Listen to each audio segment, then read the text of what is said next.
Hello, my name's Myles McLeod and I am one half of the Brothers McLeod.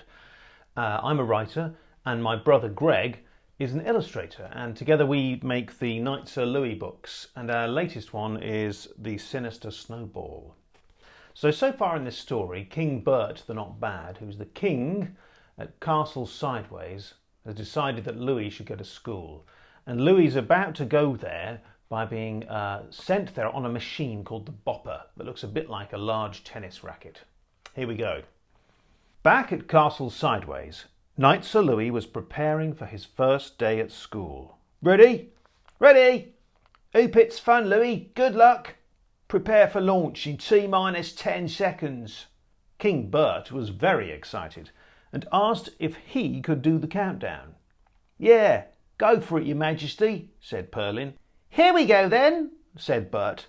10, 9, 8, 3, 6, 4.5, 2, 34, 672, 3 again. Louie decided to speed things up. He lifted up his sword Dave, posing like the hero he was, and interrupted by quickly saying, 3, 2, 1, go! Perlin pulled a lever and there was a tremendous whir, whir, whir, whir sound, followed by a massive sproing. The Bopper swished faster than a lightning bolt strikes, and Louie was thrown high into the sky. See you in the school holidays, he shouted. A moment later, he was just a speck in the sky, far away. Another moment later, and they couldn't see him at all. Catalogue sighed sadly. I'm gonna miss Louie, and that's a facto. Perlin patted the Bopper. Yeah, me too. Glad this worked out, though. To be honest, I thought it was a useless pile of junk. They looked over at King Bert to see what he'd say, perhaps a comment about how he would miss Louie as well. But he was still busy counting. 8, 7, 6, 13, 20, 90 Borgle, Windy Foo, Burkle, Nimbo Knee, Flibble, Warrington Funge, 2, 5 3/4. Louie soared through the air at high speed. It was quite exciting for Louie, but quite confusing for others. Huh?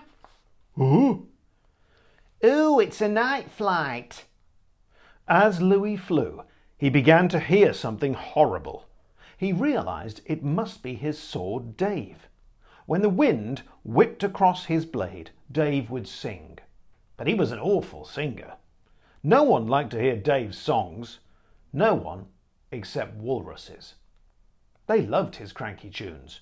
Sadly, there were no walruses in mid-air to enjoy Dave's song this time. Perhaps one day walruses will invent the aeroplane. Then they'll be in for a treat. Louie trusted that Perlin had correctly calculated his trip. He flew in a perfect arc all the way from Castle Sideways to the school.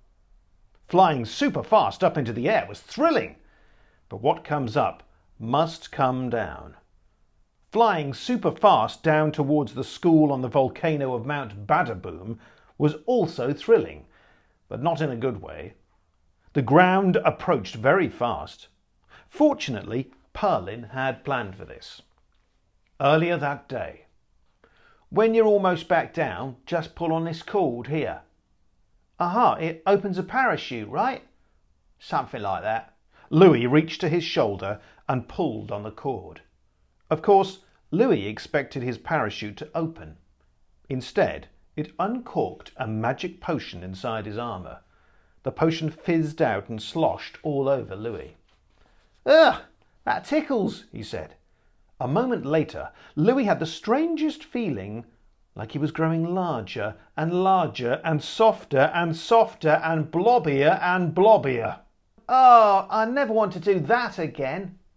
Marvellous, marvellous. You're on time. I do like it when pupils arrive on time. Time is very important. I'm Knight Sir Louie. Oh, I know. Marvellous. I'm your head teacher, Sir Timer Traffler. Do come in. I will, just as soon as I've deflated. How will you do that? Not sure. Excuse me, I've got a burp coming. Ugh, Sorry about that. Ready now. So that's how the story gets going, and that's when Louie goes to school and he starts to learn a few Winter Warrior tricks before he goes off to meet the Sinister Snowball. So I hope you enjoyed that. So thank you to the Book Trust, and thank you for joining me.